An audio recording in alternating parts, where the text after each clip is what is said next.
So today in this video, we are going to be discussing strategies for replacing a window in an existing space. And basically, you're going to measure from the outside of the jamb, left to right, and then top to bottom. You're going to take that number and you're going to go to your local window store, and hopefully you're smart enough to do your shopping like we recommend and go to a wholesaler, get a cash account, get a great price. $300 you can get something like this. So you order it from width and then the height, and then they're going to ask you, how do you want it to open? So double hung means that both of these move. Slider means it slides left to right or right to left, you let them know. But if you have a crank on it, it's like casement, if you have it crank and it opens up, they're going to want to know, do you want it to hinged on this side or this side? The way you order that is from looking from outside the building, looking at your window. So if it's hinged on the left, it'll open to the left. So when you're ordering, measure left to right, top to bottom, and if it's a function where it's opening outside, imagine yourself standing outside looking at it, and hinge is the side that you want to order. If you get it wrong, you're going to end up ordering a window that opens the wrong direction. That is a secret. The wholesalers are not going to tell you that. They're going to just let you order what you order. They're going to give you what you order, and then you're going to be in trouble if you get it wrong. So when you're changing out your windows, the first thing you want to do is get rid of the darn things. You don't need glass in the mix. Now most of these double hungs work on a little spring-loaded system. Once you've tilted it with these little mechanisms out, you twist it left and right, and they pop out of the little hinge pinholes. Piece of cake. Now what you're left with is a little window screen and a frame. You know, for our purpose today, we still have our Tyvek sheet out here. We haven't cut it yet. So I'm going to do that now.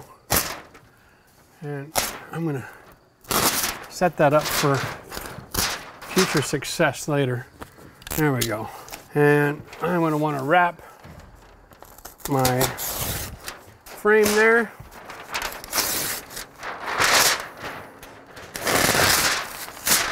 And I'm cutting this a certain way. I'm cutting this so that I can wrap this around my framing. Okay? Very important. We're going to have a two-stage weatherproofing going on here, so it's not just rip it out and stick a new one in. We're going to go through all the sealing up systems for the weather system so that when you replace an old window that's like 30, 40 years old, you're always going to see rot, decay, water damage, mold. We're going to show you how to put this in so you're not going to get those problems, and that'll be the key. Now that that's out of the way, you're going to want to have a Sawzall. If you don't have a Sawzall or a reciprocator, fancy word, then you're going to want to go buy one. Okay? 75, 80 bucks, corded. It's the way to go. Don't waste $300 on something that needs a battery. It's just not necessary, and they're really not as effective. All right? And cut it right in half down the middle here. And the reason we want to do that is once you've cut one jamb, you can start peeling it open like an onion, and you'll see that in a minute. I guess it's always best to plug the darn thing in too. There we go. All right. Before I get started, you know, okay, fine. Not more of a safety second kind of guy, but in some situations, this actually makes a little bit of sense to put the safety glasses on.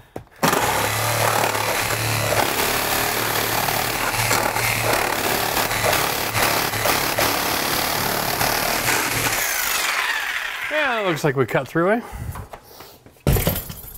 All right, enough of those. We're back. So, once you've cut through all that mess, you still got your expansion foam to deal with. Now, generally speaking, it bonds pretty well, but if, just get your hammer in there and you turn it that way, it'll just let go. It's not gonna be able to hold on too tight for you. Now this is a rather modern window. This is a vinyl sash outside with a wooden jamb that's been added after the fact. You have a choice when you're ordering windows if you want to get the vinyl extrusion all the way out. If you want that, you need to know the actual dimensions of the inside finish. On old houses like this, with the walls are all out of whack and lots of layers going on, and you want to order your windows at a decent time, you don't want to wait till everything's ready for them, and then wait 3 to 6 weeks. I usually order them just like this so they can receive a 3/4 inch piece of wood. All right, that gives you the ability to customize all the interior jamb later.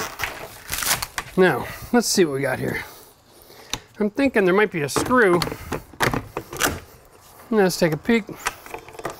No? Aha, there it is. So you're gonna find that most of these windows are installed with screws in the corners. Let's see if we can pop this crap. There it is. Oh yeah. There, that's a mounting screw. Right? Probably have one down here. No, that one already gave up. Let's check over here. There it is. Okay, there we go. Aha!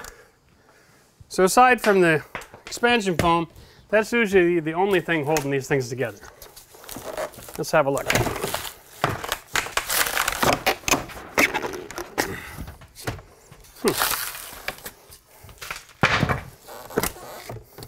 Oh, there we go. Get rid of the dirt, we can find it. There's another screw.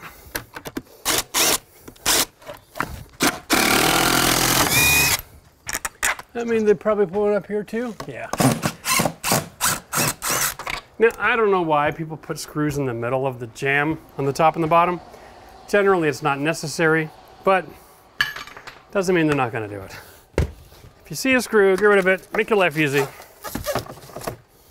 Holy cow. What do you think is easy? Wow, they had another screw there. That's creative.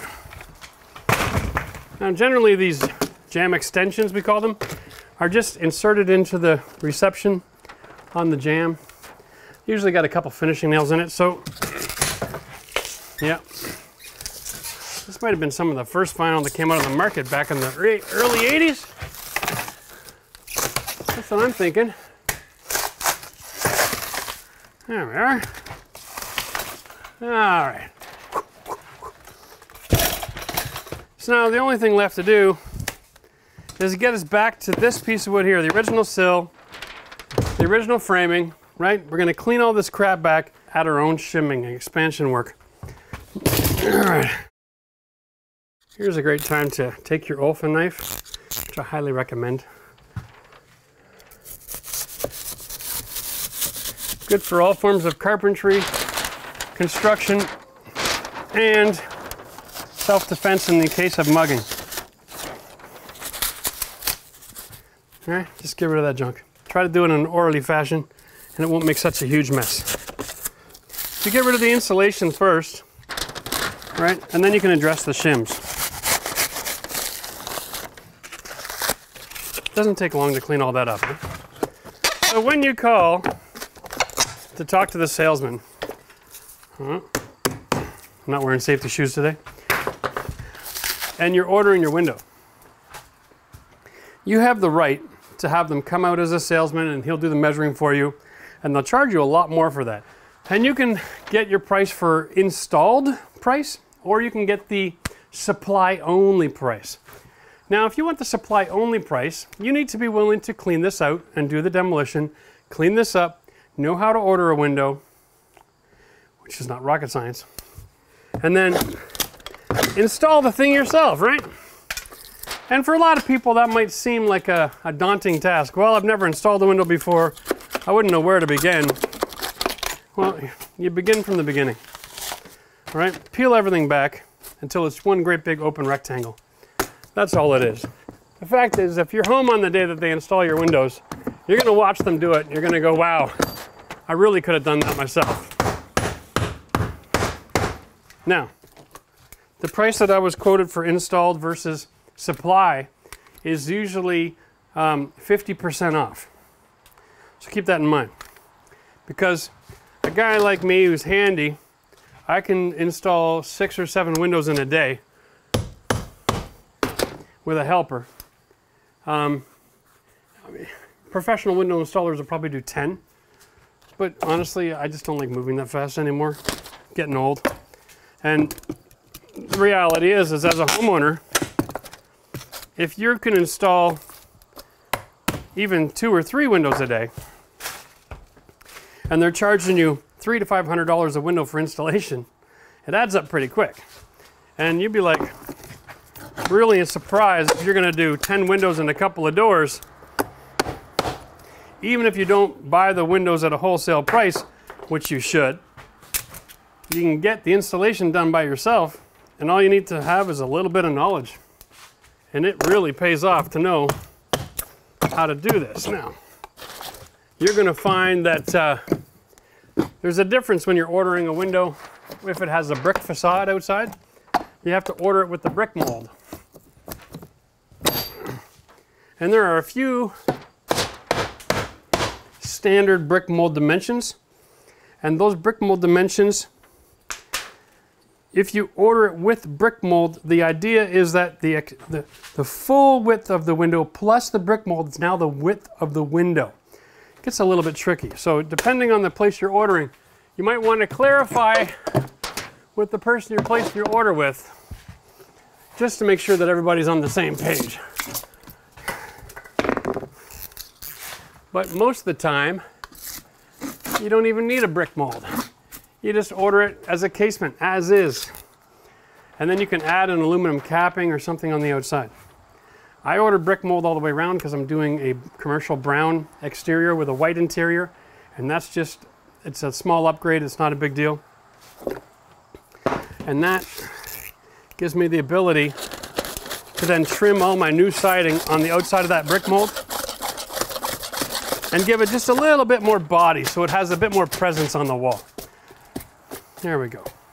Okay, now we have a hole. Now, I should have mentioned this before we got started. Before you begin to replace your window and rip something out, go and double check the measurement. First, measure the old window. Make sure your width and your height, write it down. Go double measure the new window. Make sure that they labeled it and shipped you the right one. There is still human error in this world when it comes to manufacturing and shipping. And you don't want to have a mistake with the manufacturing process and then have a mistake by not double checking before you start. Because once you've opened this up, if they gave you the wrong size window and it doesn't fit, you're going to have a great big sheet of plywood stuck on that hole for 3 to 6 weeks while you wait for a window. And that's just not very attractive. So here's our house wrap. Now, generally speaking, if you were to go back in time and you were in the 50s or 60s, there was no house wrap. They didn't have air barrier. They didn't have a clue what any of that meant, so they never did this. You know, if you're changing out windows from the 50s or 60s, you're going to see the evidence of the fact that they never did it and the fact that there's going to be advanced rot on the sill. So to the degree that you want your installation to last and protect your house, you can do that. Now, adding a little bit of house wrap here really is not the whole system. It's not the solution to the problem. If we can imagine water coming down the house wrap, okay, it's going to come down, it's going to hit the top of the window. And it's going to try to come inside, but there's going to be expansion foam, so it's going to run left and it's going to run right. And as long as water is moving, you're not going to cause too much damage. So the major issue here when you're wrapping your house is right in these corners. It's on the bottom of the sill.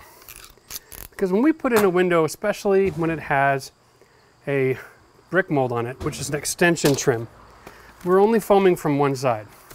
We're always going to have exposed sill on it. So what we have to do here to help make sure that this is a long-lasting program that isn't going to have rot and invite ants and other things to go wrong, like mice chewing through it, is we're going to seal up this outside edge. To the best of my knowledge, most building code in North America does not require blue skin on residential properties on retrofits. But the smart money is going to use it. Whew. What we're going to want to do is measure out something here that's a little bit wider than the window so that we can come all the way across and then up a few inches. So if you can imagine, we put the blue skin on flush with the edge. In most situations, water will hit the window, be diverted down the side. This is still a water protection barrier, okay? It'll divert it down, down, down onto here. It has nowhere to go. It'll work its way out. If we can find a way to just wrap the edge just a little bit and seal up the outside, then we're in great shape. And the best thing about this blue skin is it stretches. So let's do it this way. And it sticks to itself really good too. Ah, gotta be careful, which I am not being right now. Okay, so we're gonna be more focused with the outside than the inside here. Here we go. Self-adhesive. Okay, now the outside, you wanna stretch it to go around that corner. Yeah. Okay, so here we go. Into the edge, up the side. Okay, now here's what we're talking about. We're gonna stretch that corner around the edge. Okay. Throw a couple of staples in it. Good. So now we have a system. Any water comes down, follows the window, hits the sill, it is sent out this way. Of course, our window is going to be sitting here, and we're in great shape.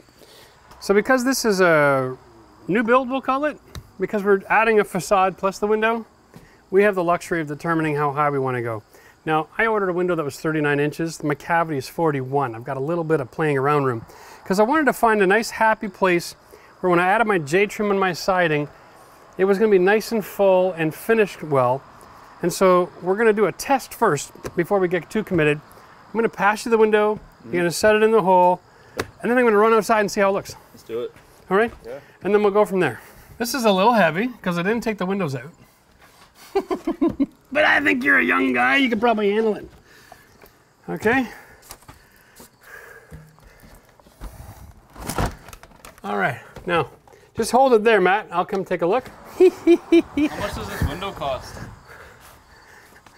A lot less than you for today. All right.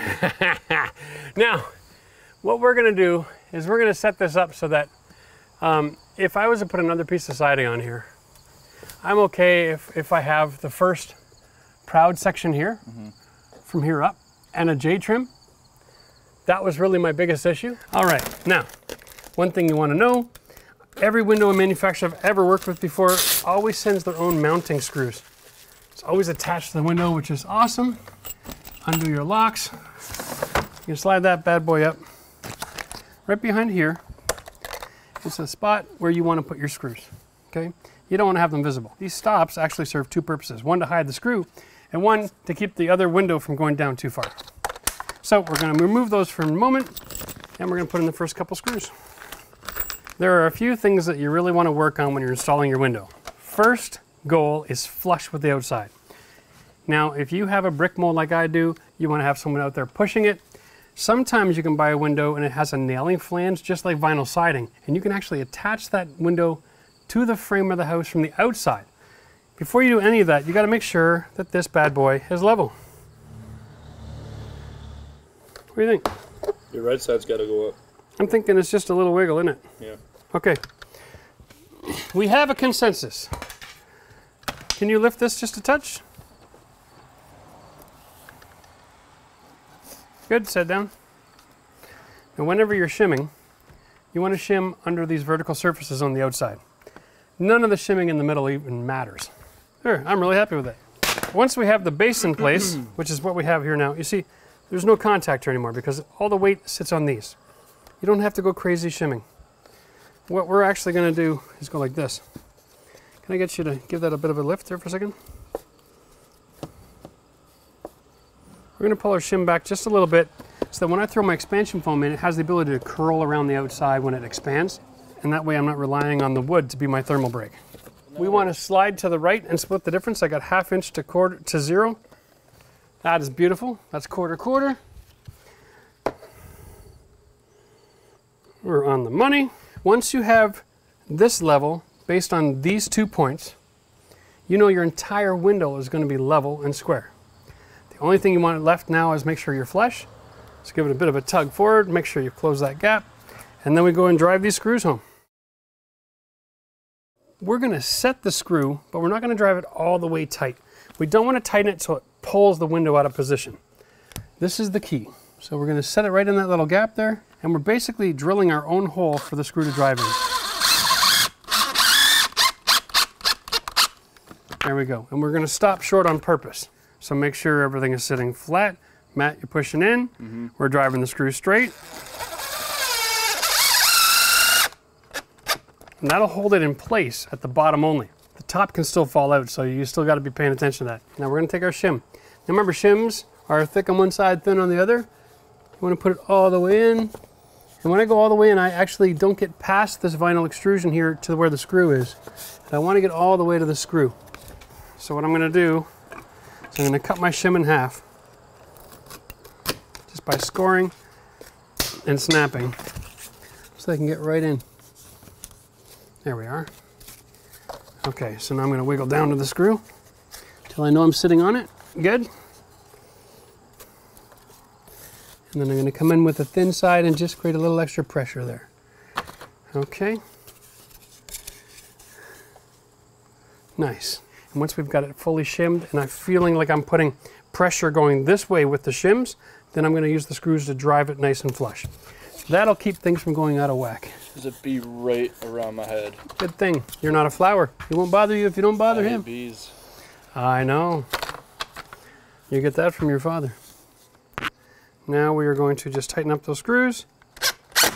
And they'll tighten up without warping the window, which is really the key, because the last thing you want to do is start tightening the vinyl and having it pulling it out of shape, okay? Because then the operation of the window isn't going to work well. Your seals aren't going to work well.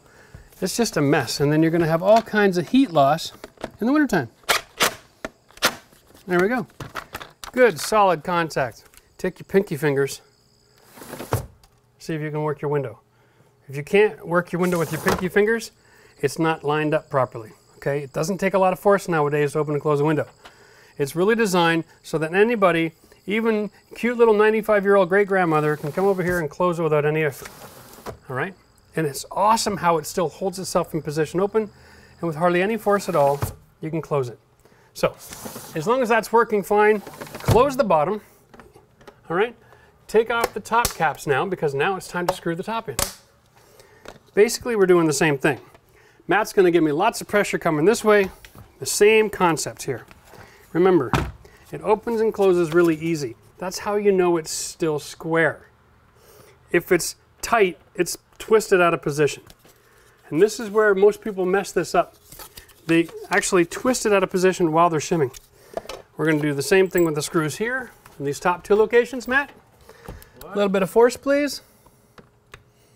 And I'm going to pull as well. And I'm not going to drive it all the way. All right, and then this side.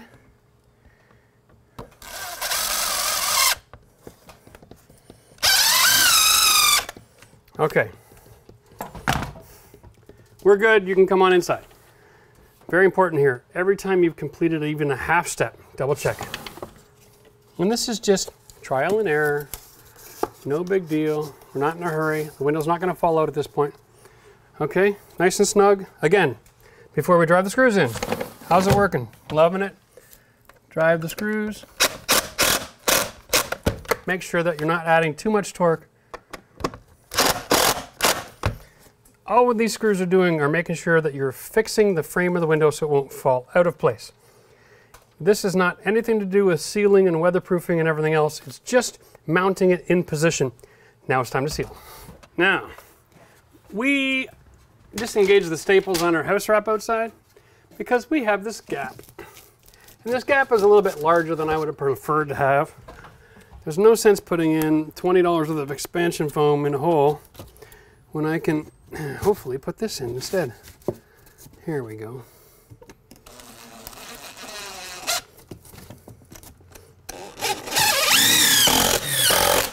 Beautiful. Oh yeah. To add the expansion foam around the window, I've even removed all the blocking underneath. We don't need it. And here's why. You don't want to have wood sitting here. If you have wood on the bottom of this window, now that it's screwed in, if you have wood there, any water that finds its way around those corners, and it will at some point in the history of the house, it's going to start rotting that wood. when you're adding expansion foam to your window, make sure you're using something that says window and door foam only. There's a lot of different foams in the market. They have different expansion rates and different pressures that they create while they're curing. You don't want to warp your windows out of shape. Make sure they're fully closed, keep everything in place. Stick the straw right to the outside. We want to expand it right there towards the outside, filling that gap.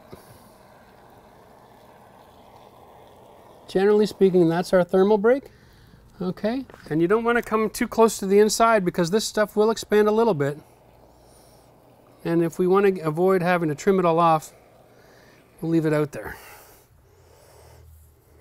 Now, generally speaking, if we start at the bottom, we get the added advantage of having structure as we build up the sides. Lead the foam up the side of the wall. Okay? You want to squeeze under control. You don't want to have too much of this foam running out of the space. That's why it's nice if you can measure a gap of at least 1/4 inch for each side of the window when you're ordering it.